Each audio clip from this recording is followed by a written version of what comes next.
같이 나누겠습니다. 아버지 하나님, 우리의 구원의 기준은 아버지께 있고 우리 삶의 생사하복도 모두 주께 있으며 말씀을 이루시고 인도하시며 성취하시는 것도 아버지께 있음을 고백합니다. 그러므로 전도는 내가 하는 것이 아니요 하나님의 주권 속으로 들어가는 것임을 고백합니다. 이 시간 전도의 방법, 전도에 대한 열정이 아닌 전도를 두고 하나님께서 무엇이라 말씀하시는지 하나님의 주권 속으로 깊이 들어가는 시간 되게 하여 주옵소서. 말씀 가운데 임재하시는 하나님의 능력으로 말미암아 지금 비대면으로 함께하는 우리 모든 각 지역의 전도자들 현장마다 하나님의 나라가 임하게 하시며 빛의 능력이 임하는 시간 되게 하여 주옵소서. 살아계신 예수 그리스도의 이름으로 기도하옵나이다. 아멘. 자, 우리 말씀 봅시다. 요한복음 8장 36절에서 45절까지 말씀 보니까요, 36절부터 제가 읽겠습니다. 그러므로 아들이 너희를 자유롭게 하면 너희가 참으로 자유로우리라.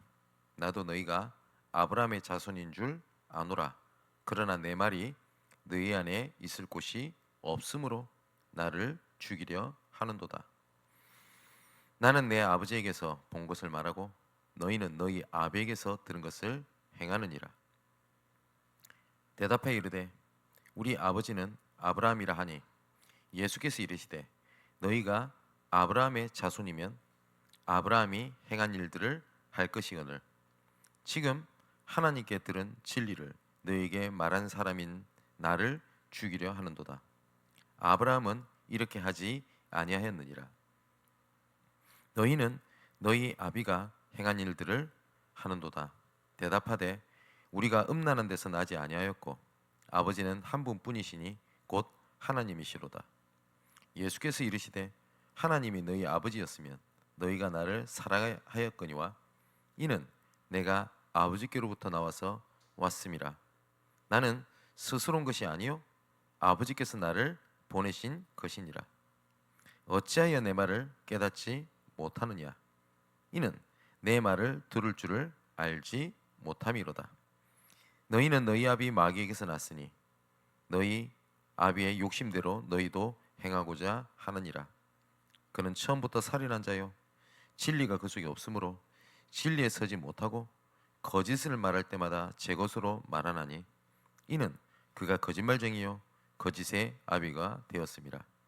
내가 진리를 말함으로 너희가 나를 믿지 아니하는도다. 아멘. 오늘 본문의 36절을 보니까 아들이 너희를 자유롭게 하면 너희가 참으로 자유로우리라 라고 말씀하셨습니다.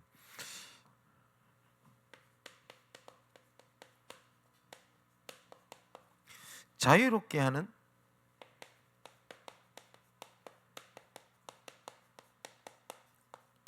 말씀의 능력입니다. 하나님께서는 지금도 살아계심을 말씀으로 나타내시고 말씀으로 인도하시고 또한 말씀을 성취하십니다. 그래서 성경을 보면 창세기 1장 1절에서 3절을 보니까 빛이 있으라 라고 말씀으로 창조하셨습니다. 또한 시편 33편 6절을 보니까 뭐라고 되어 있냐? 여호와의 말씀으로 하늘이 지음이 되었으며 그의 입의 기운으로 만상이 이루어졌도다. 하나님의 입에서 나오는 말씀으로 모든 것을 창조하셨습니다. 그래서 말씀은 창조의 능력이 있습니다.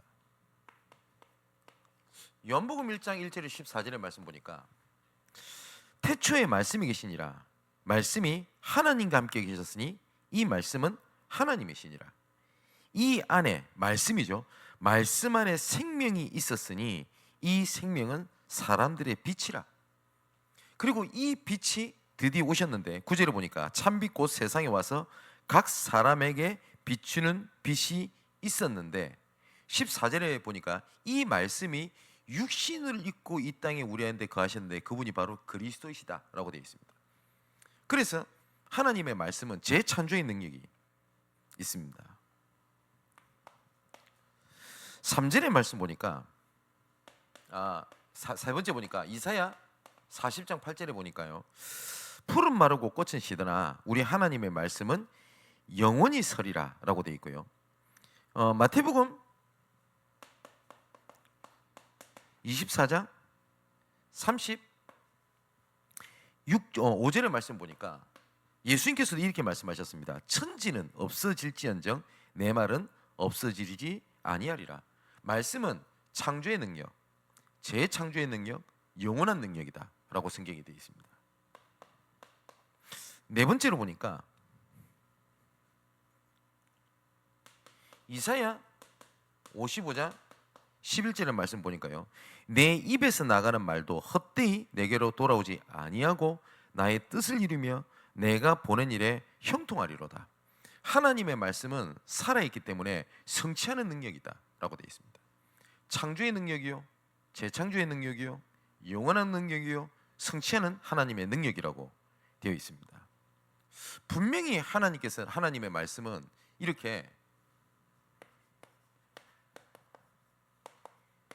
능력이 있다라고 말씀을 하십니다. 그런데요, 이 땅에 이 말씀의 능력을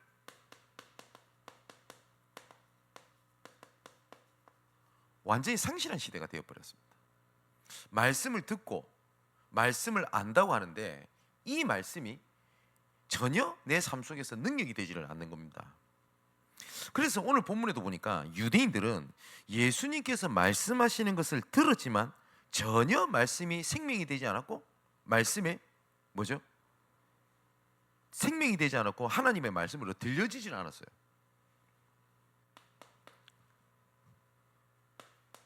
아모스 8장 11절에 14절의 말씀 보니까 분명히 하나님께서 이렇게 진단을 하셨습니다. 주 여호와의 말씀이니라. 보라, 날이 이를지라 내가 기근을 땅에 보내리니 양식이 없어 주림이 아니며 물이 없어 가람이 아니요 여호와의 말씀을 듣지 못한 기갈이다 라고 되어 있습니다. 무슨 말이죠? 하나님께서는 지금도 말씀으로 인도하시고 역사하시고 능력으로 임하시는데 하나님의 자녀가 말씀을 놓친 거면 사실상 다 놓쳐버린 겁니다. 그죠? 그래서 하나님께서 지금도 계속 말씀하시는 겁니다. 말씀을 붙잡아라 라고 말씀을 하시는 겁니다. 그러면서 11절에 뭐라고 되어 있냐? 많은 사람들이 여호와의 말씀을 구하려고 돌아다녀도 얻지 못하게 될 거다 이렇게 말씀하셨습니다. 그게 쉽게 말하면 뭐죠? 하나님의 자녀가 말씀을 놓쳐서 가람이 왔고 그것으로 끝난 게 아닙니다. 진짜 말씀을 들어야 될 다른 사람들이 어디를 돌아다녀도 이 말씀을 구할 데가 없는 겁니다. 지금도 현장에 올바르게 말씀이 증거될 때 하나님의 능력이 나타납니다. 맞지요? 영접하는 자 곧 그를 믿는 자들에게는 하나님의 자녀가 되는 권세를 주셨으니, 이거는 영접 기도를 따라하는 행위로 구원받는다는 말이 아닙니다. 그 사람이 마음으로 믿고 입으로 시인할 때 정말 그 속에 성령께서 마음으로 역사하십니다. 그죠? 근데 이것을 능력을 상실한 하나님의 자녀들이 가득 차 있으니까 실제로 드려야 될 사람들이 추수할 것은 많은데 예수님 뭐라고 말씀하셨습니까? 오히려 일꾼이 적다라고 안 합니까? 맞죠? 믿는 자가 없는 겁니다. 더 정확하게 말하면 하나님의 말씀의 능력을 믿는 사람이 없는 겁니다. 자, 얼마만큼 하나님의 말씀의 능력을 상실한 시대가 됐냐? 예레미야가 4장 1절에서 10절의 말씀 보니까요, 1절부터 제가 읽어보겠습니다. 슬프다, 어찌 그리 금이 빛을 잃고 순금이 변질하였으며 성소의 돌들이 거리 어기마다 쏟아졌는고, 순금이 비할 만큼 보배로운 시온의 아들들이 어찌 그리 토기장이가 만든 질 항아리같이 여김이 되었는고, 이리 되어 있습니다. 여러분, 순금 아시죠? 24K 비싸죠. 뭐 확실한 건 모르겠습니다만은 그냥 인터넷 신문을 보니까 지금 금값이 많이 올라갔다라는 얘기를 들었습니다. 왜 금이 비싼가요? 구하기 힘들다고 해서 비싼 것도 있습니다. 근데 순금은 변하지 않기 때문에 비싸다고 합니다. 근데 말이 안 되는 얘기 벌어졌잖아요. 어찌 금이 빛을 잃고 순금이 변질하냐 라고 말씀을 하시는 겁니다. 도저히 절대 불가능할 것 같은 일이 벌어지는 거 아닙니까? 처음에 뭐라고 말씀하셨대요? 슬프다 이렇게 말씀하셨습니다. 하나님의 애통입니다. 하나님의 자녀가 어떻게 무너집니까? 그죠? 하나님의 교회가 무너질 수 없다라고 분명히 예수님 말씀하셨습니다. 주는 그리스도시요 살아계신 하나님의 아들이십니다. 이 반석 위에 내가 내 교회를 세우리니 음부의 권세가 이기지 못하도록 하겠다. 누가요? 예수님의 교회를 세우겠다라고 말씀하셨습니다. 근데 교회가 무너지는 시대가 돼버린 겁니다. 그러면 성경이 틀린 겁니까? 아닙니다. 올바른 믿음의 고백이 상실한 시대가 돼버렸어요. 사실상 지금 수많은 교회들이, 믿는 사람들이 하나님의 능력을 완전히 상실해버린 겁니다. 자, 3절에 이렇게 되어 있습니다. 들깨들도 젖을 주어 그들의 새끼를 먹이나 딸 내 백성은 잔인하여 마치 광야의 타조 같도다. 젖먹이가 목말라서 혀가 입천장에 붙으며 어린 아이들이 떡을 구하나 떼어줄 사람이 없도다. 똑같은 말씀입니다. 말씀을 상실하니 말씀의 능력에 전달해 주지 못하는 겁니다. 그죠? 그러면서 8절에 뭐라고 되어 있냐? 이제는 그들의 얼굴이 숯보다 검고 그들의 가죽이 뼈들에 붙어 막대기같이 말랐으니 어느 거리에서든지 알아볼 사람이 없도다. 칼에 죽은 사람들이 쥐로 죽는 자들보다 나음은 토지 소산이 끊어짐으로 그들의 찔림받은 자들처럼 점점 쇠약해 가미로다. 딸 내 백성이 멸망할 때에 자비로운 부녀들이 자기들 손으로 자기들의 자녀를 삶아 먹었도다. 이렇게 되어 있습니다. 이 자기들의 자녀를 삶아 먹었다고 한 것이 상징적인 의미도 있지만 실제로 역사적으로 성취가 되었어요. 포로 시대가 돼가지고. 자, 세 번째로 오늘 본문에도요, 요한복음 8장 37절에서 45절까지의 말씀의 내용을 우리가 읽어봤으니까 보면요, 아브라함의 자손이라고 하지만 뭐라고 되어 있냐? 내 말이 너희 안에 거할 곳이 없다 라고 말씀하셨습니다. 너희들은 아브라함의 자손이라고 하고 언약의 자손이라고 하지만 사실상 하나님의 말씀이 비집고 들어갈 자리가 없는 거예요. 그죠? 뭐냐? 다른 것이 가득 차 있는 겁니다. 그래서 예수님의 공생애를 보면 가장 첫 번째 뭘 했냐? 다른 것이 가득 차 있기 때문에 버릴 것을 말씀하셨습니다. 이스라엘 백성들이. 그리고 버렸으니 그 안에 올바른 것을 채울 것을 말씀하셨고, 세 번째, 채운 것을 가지고 이룰 것을 말씀하셨습니다. 그래서 예수님의 공생애는 딱 세 가지입니다. 버릴 것. 그래서 마태복음 5장에 예수님의 공생의 첫 번째 공식적인 사역이라고 할 수 있는 산상수훈에서 복 있는 사람은 하면서 요걸 딱 얘기했습니다. 5장. 그죠? 6장에는 뭡니까? 기도를 위해서 버려야 될 걸 얘기합니다. 그래서 뭐라고요? 무엇을 먹을까 무엇을 입을까 그거 버려라. 그런 기도. 그죠? 자, 그리고 난 다음에 채울 것을 말씀하셨습니다. 그리고 마지막에 이룰 것을 말씀을 하셨습니다.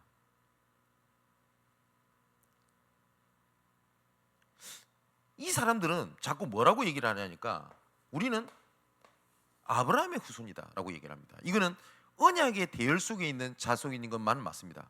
근데 하나님께서는 예수님의 시대가 돼서는 뭐라고 말씀하시냐?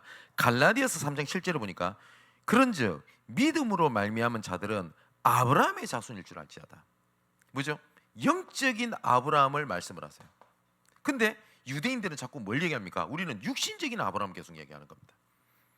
갈라디아 3장 9절에 그러므로 믿음으로 말미암는 자는 믿음이 있는 아브라함과 함께 복을 받느니라 라고 말씀하셨습니다.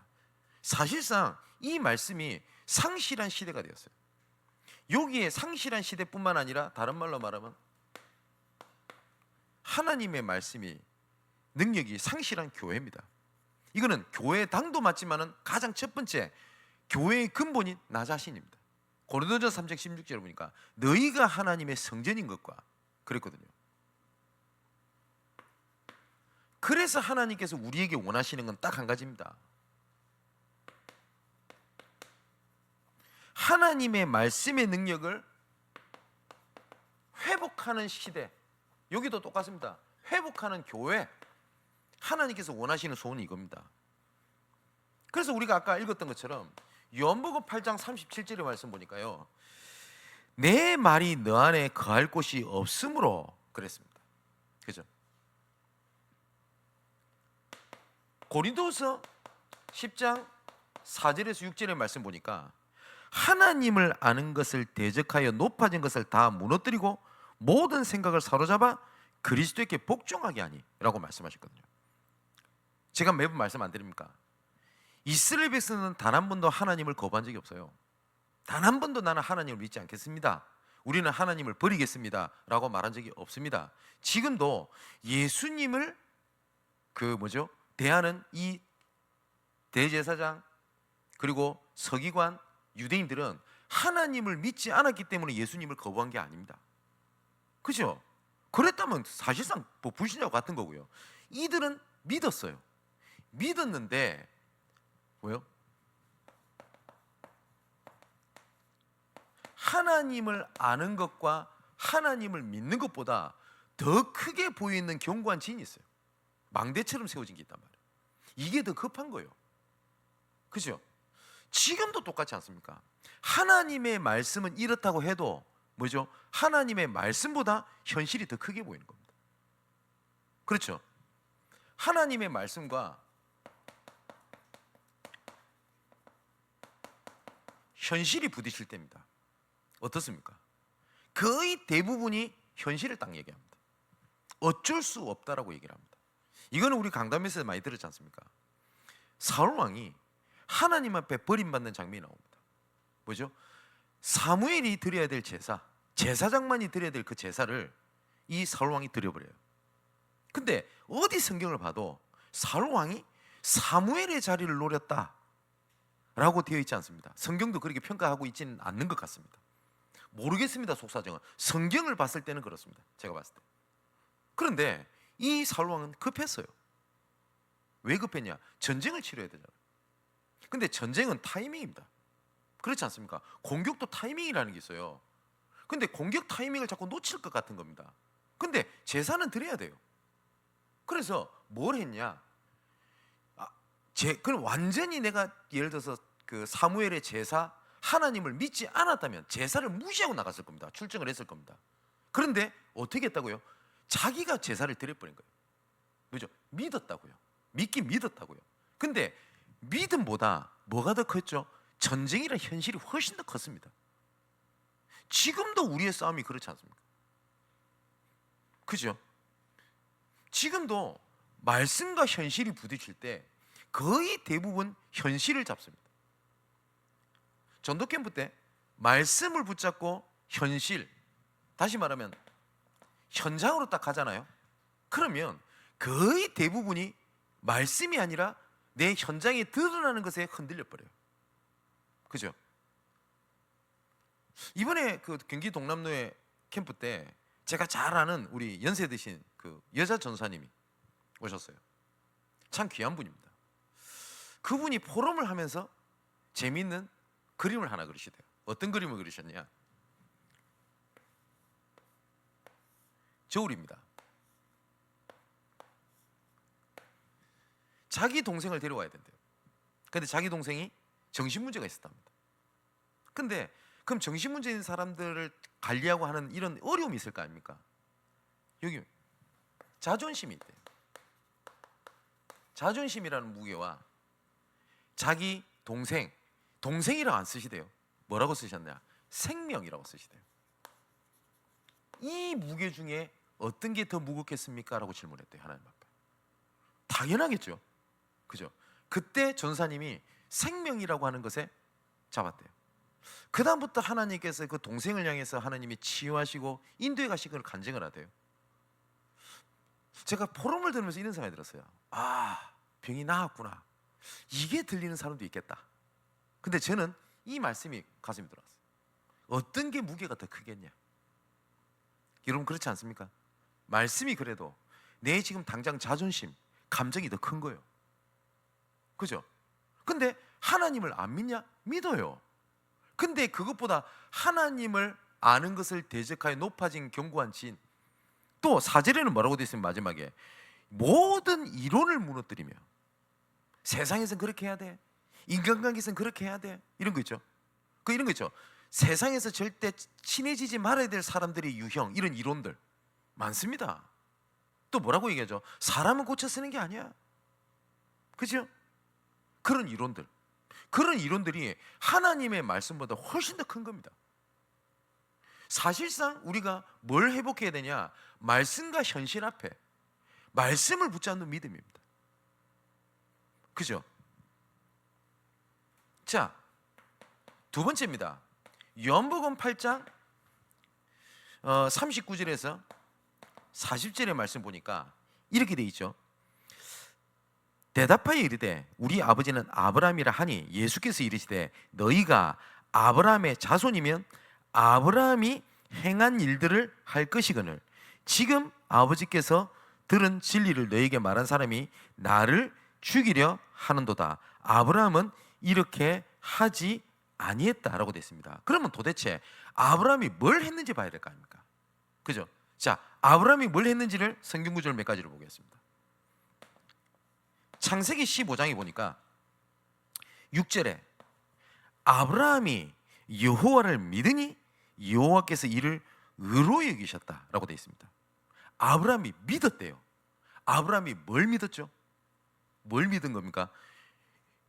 요한복음 8장 56절에 읽진 않았는데요, 너희 조상 아브라함은 나의 볼 것을 즐거워하다가 보고 기뻐했느니라. 그럼 아브라함이 본 믿음은 뭡니까? 하나님이 아브라함이 믿으니 하나님께서 아브라함의 그 믿음을 의로 여기셨다고 되어 있는데, 아브라함은 뭘 믿은 거냐? 메시아가 올 걸, 그리스도가 올 걸 믿었다고 되어 있어요. 예수님 이 얘기를 하는 겁니다. 근데 너희들은 그거 안 믿었지 않냐? 그 얘기를 하신 거예요. 자, 그리고 난 다음에 하나님께서는 창세기 12장 1절에 3절에 아브라함에게 언약을 주셨습니다. 가장 두 가지가 나오죠. 첫 번째, 내가 내게 지시할 땅으로 가라. 어디죠? 가나안입니다. 왜 가나안 땅을 가라고 했을까요? 젖과 꿀이 흐르는 땅? 좋은 땅? 예, 맞습니다. 하나님께서는 가나안 땅을 그리 좋은 땅으로 예비를 하셨습니다. 근데 진짜 중요한 게 하나가 있습니다. 뭐죠? 메시아가 올 땅입니다. 가나안 땅. 그리고 또 뭐라고 말씀하셨냐? 땅의 모든 족속이 너를 말미암아 복을 얻을 것이니라. 너를 통하여 만방이 복을 얻게 하겠다. 뭘 얘기하죠? 세계복음만 얘기하신 겁니다. 그래서 아브라함은 두 가지였습니다. 메시아, 그리고 나를 통하여 모든 민족이 믿어 복음화 시키는 하나님의 언약을 잡았습니다. 자, 이런 믿음을 갖고 있었던 아브라함이 또 창세기 18장 17절에서 19절의 말씀 보니까 제가 읽을게요. 여호와께서 이르시되 내가 하려는 것을 아브라함에게 숨기겠냐? 아브라함은 강대한 나라가 되고 만민은 그로 말미암아 복을 받게 될 것이 아니냐? 내가 그로 그 자식과 권속에게 명하여 여호와의 도를 지켜 의와 공도를 행하게 하려고 그를 택하였나니 이는 나 여호와가 아브라함에게 대하여 말한 일을 이루려 함이니라 라고 분명히 하나님 말씀하세요. 뭘 말씀하시죠? 아브라함이 내가 하고자 한 일을 아브라함에게 내가 말을 해줄 거야, 그리고 그 말씀을 이룰 거야 라고 분명히 약속하잖아요. 그죠? 하나님께서는 미션을 툭 던져놓고 난 다음에 하나님은 잠자고 계시지 않습니다. 그래서 염려할 게 없다고요. 혹시 이런 분 계실 거 아닙니까? 이번에 하나님의 중요한 전도문이 열렸어요. 그러면 이런 고민이 들 겁니다. 이제 어떻게 해야 될까요? 이제 뭘 해야 될까요? 라는 고민 오늘부터 완전히 접으시면 됩니다. 왜냐? 하나님은 살아계시기 때문에 반드시 말씀을 주시게 돼 있어요. 그죠? 나에게 지금 굉장히 어려운 일이 생겼습니다. 하나님께서 원하시는 계획이 뭡니까? 어디를 돌아가야 돼요? 말씀으로 돌아가야 돼요. 그죠? 하나님은 분명히 말씀으로 답을 주시게 돼 있어요. 아브라함이 했던 게 이겁니다. 그런데 유대인들은 이 세 가지가 없었어요. 유대인들은 하나님을 믿는다고 했습니다. 근데 사실상 하나님을 믿은 게 아니죠. 이 사람들은 잘 될 걸 믿은 겁니다. 잘 될 거를. 그 증거가 나중에 그 아브라함에게 주셨던 언약을 하나님이 드디어 이루기 위하여 모세를 들어서 가나안 땅으로 이제 정복해서 딱 들어가잖아요. 그죠? 하나님께서 한탄하신 장면이 나옵니다. 왜냐? 이스라엘 백성들이 이 가나안 땅에 들어가는 것이 메시아가 올 땅, 그리고 나를 통하여 세계복음화 이룰 하나님의 언약, 이 두 가지가 사실상 아니었어요. 그 증거가 하나님이 이렇게 말씀하십니다. 창세기 32장입니까? 거기 나오죠. 뭐라고 말씀하시죠? 야, 너희는 가나안 땅으로 올라가라. 내가 앞서 죄의 사자를 보내어 그 앞길을 예비할 거다. 얼마나 기쁜 일입니까? 얼마나 기쁜 일입니까? 그죠? 근데 하나님이 청천벽력 같은 말씀하시는 거예요. 그러나 나는 너희들과 함께하지 않겠다, 이거였어요. 그러니까 그 뭔 말입니까? 이스라엘 백성들이 그렇게 악착같이 그래도 나름대로 쫓아가고 따르는 게 하나님의 그 믿음이 아니었다는 얘기입니다. 그죠? 그때 모세가 얘기하지 않습니까? 주여, 주께서 함께하지 아니하시려거든 우리를 그곳으로 올려 보내지 마옵소서. 모세의 믿음이었습니다. 그럼 모세가 붙잡은 믿음은 뭐였습니까? 가나안 땅에 가면 잘 먹고 잘 사는 겁니까? 아니죠. 하나님과 함께하는 언약이었습니다. 근데 다른 이스라엘 백성들은 믿는다고 하는데 목적이 달랐어요. 유대인들이 그렇게 말씀을 믿은 겁니다. 그죠? 그리고 제가 요한복음을 시작하면서 말씀 안 드렸습니까? 이 유대인들에게 처음에 예수님은 엄청나게 환영을 받습니다. 왜냐? 하나님의 나라가 이루어졌느니라. 여기에 열광을 합니다. 왜냐? 유대인들은 이걸 다 바랬거든요. 하나님의 나라. 그런데 사실상 각 사람들마다 하나님의 나라의 목적과 눈이 다 달랐어요. 그래서 나중에는 그 엄청나게 열렬하게 환영했던 유대인들의 족속들이 나중에는 어떻게 해요? 예수님께 직접 얘기하시죠. 자, 37절에 나를 죽이려 하는도다. 그죠? 유대인들 죽이려고 했어요. 또 뭐라고 했냐? 40절에도 지금 하나님께 들은 진리를 너에게 말한 사람이 나를 죽이려 하는도다. 이 사람들이 누굽니까? 불신자들이 아니라니까요. 말씀을 믿는다고 하는 사람들입니다. 왜 이 사람들이 예수님을 죽이려 했는지 제가 말씀드렸죠. 크게는 네 가지 종류가 있다고 말씀 안 했습니까? 바리새인, 사두개인, 에세네, 젤롯, 이 네 가지 부류가 거의 주류입니다. 바리새인들은 뭘 했냐? 계속 행하고 잘 지키면 하나님의 나라가 이루어질 거라고 믿었어요. 사두개인은 영적인 것을 믿지 않았습니다. 그래서 유대인 중에서도 조금 뭐랄까요? 능력도 있고 힘도 있고 정치계랑 연결되어 있는 사람들이 많았어요. 이 사람들은 로마와 적당한 타협으로 어떻게 하냐? 하나님의 나라를 이룰 수 있다고 믿었어요. 에세네파는 철저한 금욕주의였습니다. 그래서 그 세례요한이 에세네파다라고 단정을 지을 수 없습니다만은 많은 학자들이 세례요한이 에세네파 출신의 유대인일 거라고 봅니다. 또 젤롯 땅은 뭡니까? 한마디로 독립투사입니다. 독립을 이루고 그리고 가난한 사람들을 돕고 그리고 쟁취하고 투쟁하고 이래서 하나님의 나라를 이룰 수 있다고 봤어요. 그런데 이 예수님의 하나님의 나라를 외칠 때 열광을 했다니까요. 근데 뭐에 대해서 나중에는 갈라수건 죽이려고 했냐? 방법론적이었습니다. 하나님께서 누가복음 8장이죠. 거기 보면 하나님의 나라는 말씀에 있느니라 라고 말씀하셨어요. 그랬더니 여기서 다 떠나가게 돼요. 왜냐? 자기들이 목적이 아니었던 겁니다. 여러분, 사실상 지금도 많은 교회와 믿는 사람들이 이러고 있지 않습니까? 믿는데요, 뭘 원하는 겁니까? 그죠? 이거를 빨리 회복해야 돼요. 자, 그럼 아브라함이 뭘 했는지를 한 구절을 더 봐야 되겠습니다. 히브리서 11장 8절에서 10절의 말씀 보니까 믿음으로 아브라함은 부르심을 받았을 때에 순종하여 장래의 유업으로 받을 땅에 나아갈새 갈 바를 알지 못하고 나아갔으며. 뭐요? 깨닫고 간 게 아닙니다. 알고 간 게 아닙니다. 믿음으로 갔습니다. 제가 이런 말씀 많이 드리죠. 깨닫고 믿습니까? 믿어서 깨닫습니까? 여러분 뭐라고 생각합니까? 깨달음을 통해서 믿는다는 것은 영지주의입니다. 이거는 이번 주일날 조금 더 말씀을 드리겠습니다만은 그때 예수님의 그 당시 사도들 당시에도 있었던 이단 중에 하나입니다. 영지주의, 그노시즘이라고 해서 뭐냐, 깨달음을 통해서 구원을 얻는다고 얘기합니다. 근데 사실상 이렇게 딱 깨달음을 통해서 구원받는다라고 말은 안 하지만 수많은 사람들이 믿음의 색깔을 그렇게 갖고 있습니다. 깨달아야 된대요. 깨달음을 주시면 하겠다는 겁니다. 깨달음을 헌신할 수 있다는 겁니다. 여러분 그렇습니까?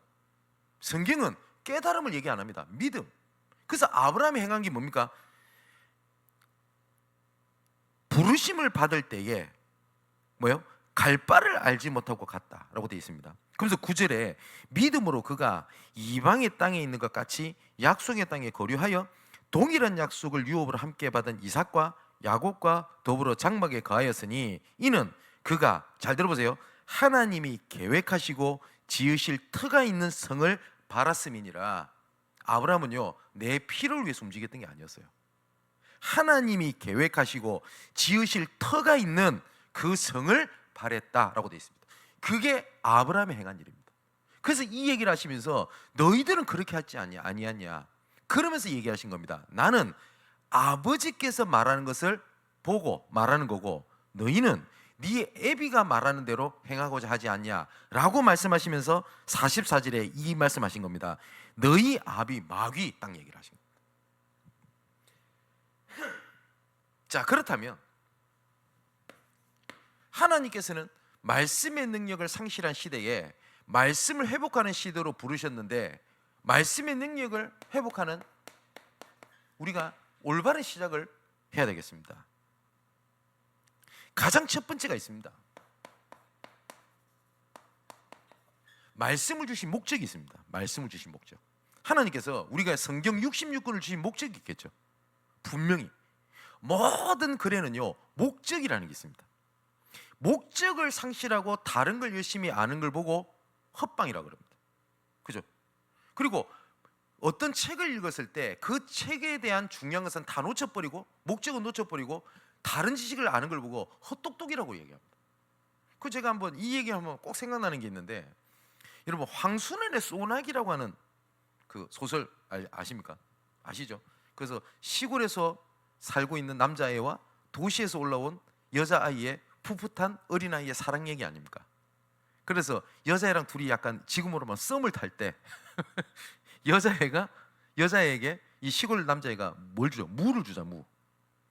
이 남자애는 평소에 먹던 그 간식질을 먹던 겁니다. 근데 이 도시애는 처음 먹어봤잖아요. 그래서 물을 한 입 베어 물고는 던지면서 아 맵고 지려 이러면서 던지는 장면이 나옵니다. 분명히 아 맵고 지려 이렇게 말을 합니다. 그랬더니 이 시골 애도 지는 잘 먹으면서 자기도 아 맵고 지려면서 같이 던져요. 자, 제가 말씀드렸던 이 지문이 국어 시간에 나왔습니다. 이거 실합니다. 본 소설의 주제를 3어절로 쓰시오.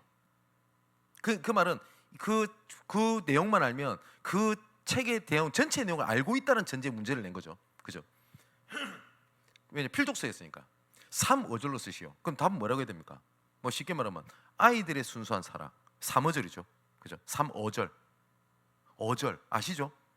혹시 말씀 들으면서 어절이 뭐야? 그 인터넷 찾아보십시오. 3어절. 아이들의 순수한 사랑 3어절. 이렇게 쓰면 되지 않습니까? 제 친구 중에 이름 밝혀도 됩니다. 장현필이라고. 얘는 답을 뭐라고 썼냐? 아 맵고 지려라고 썼어요. 걔 선생님한테 불려가가지고 죽도록 맞는 모습을 제가 눈앞에 어릴 때 봤습니다. 중학생 때. 그 친구 지금 목사 됐습니다만은 어쨌든 목적이 있잖아요. 그럼 성경에서 말하는 목적이 뭡니까? 요한복음 5장 39절에 너희가 성경에서 영생을 얻는 줄 생각하고 성경을 연구하거니와 이 성경이 곧 내게 대하여 증언하는 것이라. 예수님께서 직접 말씀하셨습니다. 이 성경은 곧 나에 대한 기록이야 라고 말씀하셨어요. 누가복음 24장 27절에 완전히 믿음을 놓치고 엠마오로 가는 두 제자에게 예수님께서 이에 모세와 모든 선지자들 글로 시작하여 모든 성경에 쓴 바 자기에 관한 것을 자세히 설명하시니라. 성경 전체가 예수 그리스도에 관한 얘기입니다. 맞죠? 그래서 우리가 성경을 볼 때 참고는 할 수 있습니다. 뭐 모세의 리더십, 그죠? 바울의 목회 철학, 그리고 또 뭐랄까요? 그 기독교 뭐 세계관, 이런 식으로 성경을 볼 수는 있습니다. 근데 성경을 읽는 키는 그게 아닙니다. 맞죠? 예수 그리스도를 보내신 거예요. 그리고 그 성경의 목적에 대한 방향이 있겠죠. 방향. 그 방향이 뭐냐? 사도행전 1장 3절에서 5절에 하나님의 나라입니다. 다시 말하면 구속사입니다. 예수 그리스도를 보낼 거야. 그리고 예수 그리스도께서 오셨어. 이게 구약과 신약이거든요. 그 예수 그리스도께서 오셔서 붙잡은 자들의 하나님의 구원의 역사, 구속사, 구속사적 관점으로 보는 게 올바르게 성경을 방향을 본 겁니다. 성경을 보는 관점이 여러 가지가 있습니다. 역사적인 해석, 문자적인 해석, 그 다음에 알레고리칼 해석, 여러 가지 해석이 있습니다. 세대주의적 해석, 뭐 이런 거 있죠. 단어 하나의 의미를 다룬 거죠. 제가 이런 얘기도 들어봤네. 다윗이 그 골리앗 앞에 갈 때 돌 5개 들고 골리앗 앞에 갑니다. 이 돌 5개가 무슨 의미일까? 창세기, 출애굽기, 레위기, 민수기, 신명기래요. 몰라요. 전 그걸 보고 문자주의 해석 혹은 세대주의 해석이라고 합니다. 예. 무조건 틀렸다라고 할 수는 없겠죠. 근데 그거 뭐 중요합니까? 제가 봤을 때는 골리앗이랑 싸울 때 돌 5개로 끝장낼 수 있는 믿음 갖고 간 거예요. 그잖아요. 성경을 그렇게 봐야 돼요. 성경은 구속사적 관점으로 봐야 돼요. 그래서 어떻게 하냐? 모든 성경 속에서 뭐가 나와야 되냐? 아, 그리스도께서 내 모든 문제를 해결하셨구나. 그러면 모든 문제 해결하신 하나님의 이유, 방향이 있을 거 아닙니까? 뭐 있냐? 하나님의 나라 일. 이때부터 하나님의 말씀이 능력이 됩니다. 자, 성경 봅시다. 히브리서 4장 12절 13절에 보니까 하나님의 말씀은 살았고 운동력이 있어 좌우의 날서 어떤 것보다 이리하여 혼과 영과 관절과 골수를 찔러 쪼개기까지 하며 마음과 생각과 뜻을 감찰하느니 모든 만물이 그의 말씀 앞에 벌거벗은 것 같이 드러나느니라. 그게 하나님의 능력입니다. 여러분, 그리스도께서 빛으로 오셨다고 되어 있습니다. 요한복음에는. 맞죠? 나는 세상의 빛이요 나에게 오는 자는 어둠에 다니지 아니하고 생명의 빛을 얻게 될 것이다. 이 빛은요, 생명을 가지고 있는 자에게는 빛이 비치면요 생명력을 얻게 됩니다. 맞죠? 모든 생명체 중에 빛을 보지 못하면 다 죽습니다. 맞죠? 반대로 생명이 없는 물체에는 햇빛이 비치면 마르거나 썩거나 태워지거나 끝입니다. 그러면 하나님의 말씀이 나에게 임했을 때 내가 생명이 있다고 하는 것은 이게 나에게 생명력을 줍니다. 이 생명력이 능력 같은 단어잖아요. 맞죠? 자, 뿐만 아닙니다. 이 하나님의 말씀은 반드시 성취가 됩니다. 여호수아 21장 45절을 보니까 여호와께서 이스라엘 족속에게 말씀하신 선한 말씀이 하나도 남음이 없이 다 응하였도다. 그죠? 또 마태복음 5장 18절에 진실로 너희에게 이르노니 천지가 없어지기 전에는 율법의 1.1획도 결코 없어지지 아니하고 다 이루리라. 예레미야 1장 12절에도 보니까 여호와께서 내게 이르시되 네가 잘 보았도다. 이는 내가 내 말을 지켜 그대로 이루려 함이라 하시니라. 하나님의 말씀 성취가 됩니다.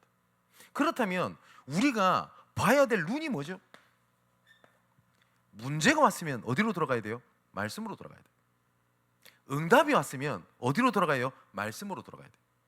응답이 왔다가 아닙니다. 어떠한 말씀의 성경적인 원리로 나에게 말씀을 주실지를 찾아내면 그 다음부터 내가 말씀을 따라갈 수 있는 길이 보입니다. 무슨 말인지 아십니까? 길이 보인다니까요. 근데 보통 응답이 오면 응답에 취해 있어요. 근데 문제에 대해 응답이 오면 얼마나 기쁩니까? 그럼 어디로 돌아가요? 말씀으로 돌아가야 돼요. 아, 어떠한 말씀에 의하여 하나님께서는 말씀을 주신 것이다 찾으면요, 그 다음 따라옵니다. 성경적 응답을 받게 되면 그 다음부터 성경적 응답은 따라옵니다. 그게 말씀에 대한 능력입니다. 그죠? 제가 지난주도 말씀 안 드렸습니까? 전도 시스템의 기본은 뭐냐? 하나님께서 원하시는 지역에 하나님의 사람들의 만남, 팀 구성 속에 지속할 장소가 있다. 맞죠? 확인하셔야 돼요.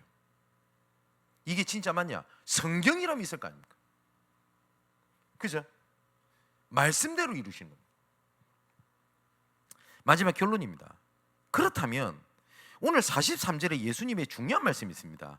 어찌하여 내 말을 깨닫지 못하느냐? 이는 내 말을 들을 줄 알지 못함이로다 라고 말씀을 하십니다. 예수님의 말씀입니다. 대부분 사람들이 말씀을 듣는데 어떻게 듣고 어떻게 해야 될지 몰라요. 무슨 말이냐? 하나님의 말씀의 능력에 대한 망대를 세워야 돼요. 망대를 세우는 것은 뭐죠? 제가 항상 말하지만 보는 눈, 첫 번째 제일 중요한 거 보는 겁니다. 두 번째는 어디냐?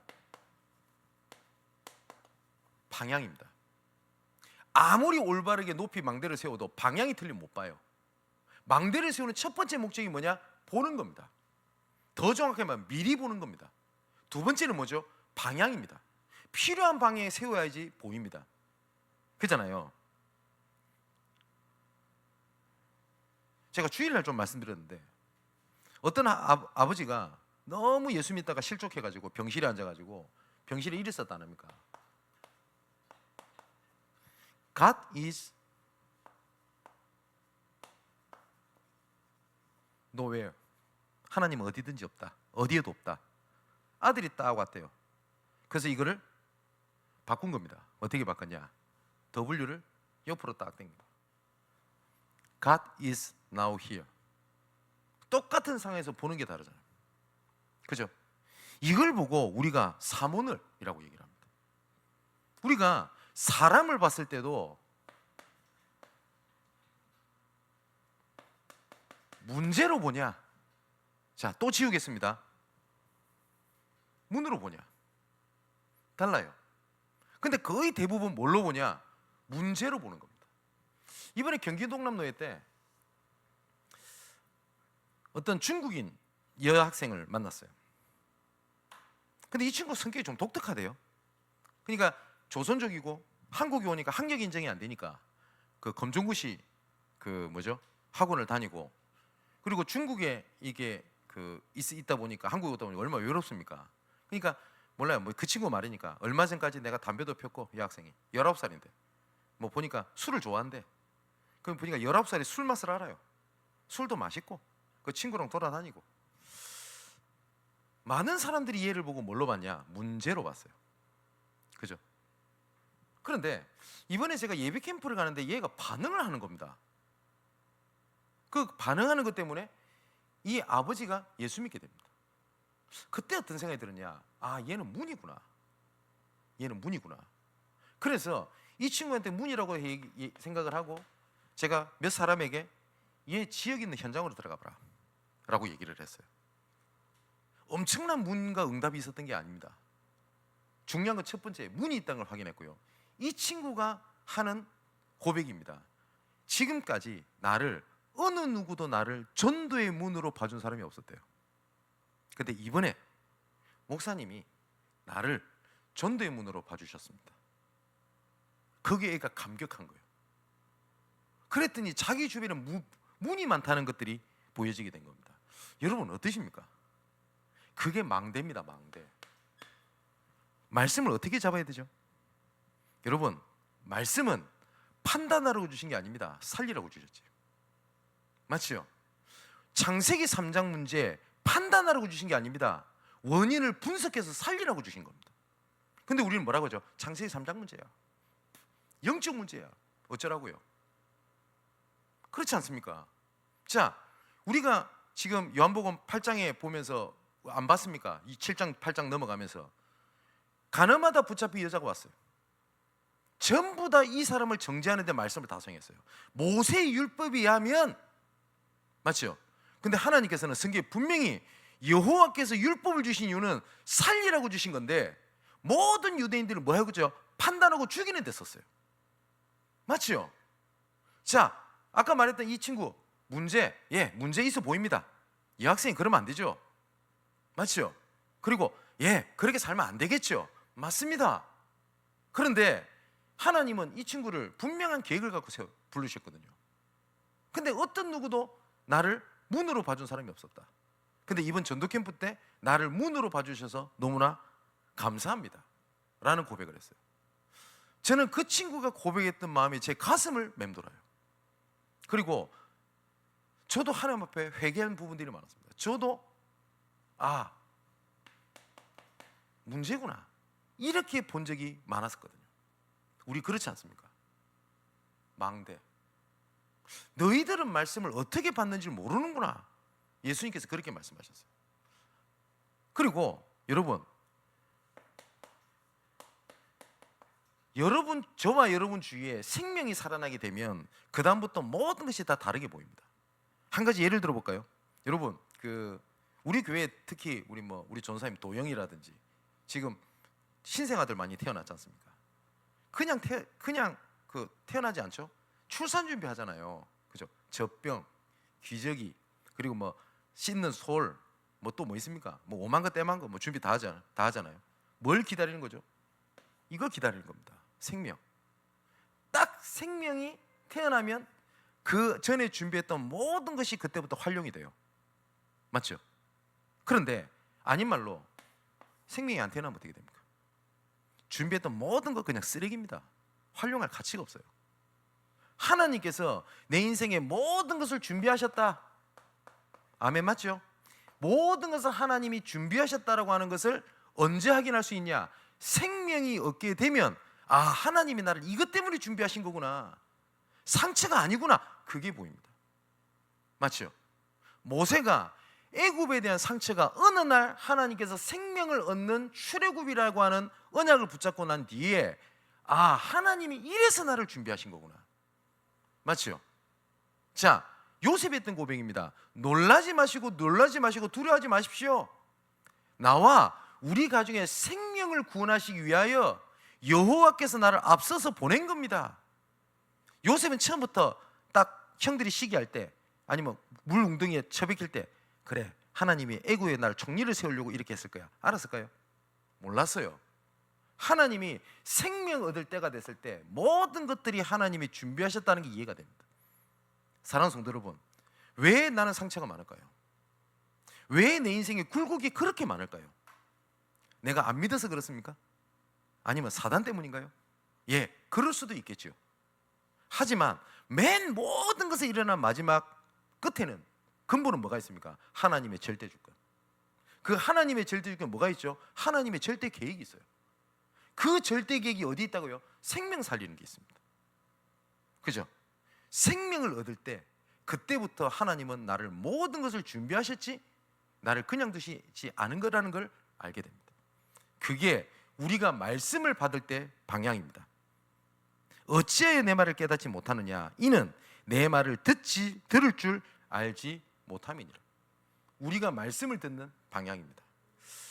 전도 현장에서 내 삶 속에서 자유하게 하시는 말씀의 능력이 저와 여러분에게 넘치게 되기를 주님의 이름으로 축원을 드립니다. 자, 기도하겠습니다. 지금도 말씀으로 살아계시는 증거로 함께 하시는 그리스도를 찬양합니다. 이 시간 말씀을 듣고 붙잡고 기도하는 우리에게 창조의 능력과 재창조의 능력, 영원한 능력으로 성취하시는 능력을 베풀어 주옵소서. 말씀의 능력을 상실한 시대에 말씀의 능력을 회복하는 시대로 바꾸시기 위하여 교회, 현장을 택하시고 지금까지 인도하신 은혜가 헛되지 아니하고 각자 흩어진 현장에서 성경적 응답, 성경적 전도운동을 향하여 이끌어 주옵소서. 말씀 안에서 그리스도를 아는 지식이, 그 다음에 믿음이 충만하여 하나님 나라의 일을 이루고 말씀이 흥왕하여 말씀대로 그리고 말씀 따라 이끄시는 전도자로 서게 하여 주옵소서. 이 모든 말씀을 살아있는 말씀으로 우리를 이끄시는 예수 그리스도의 이름으로 기도하옵나이다. 아멘.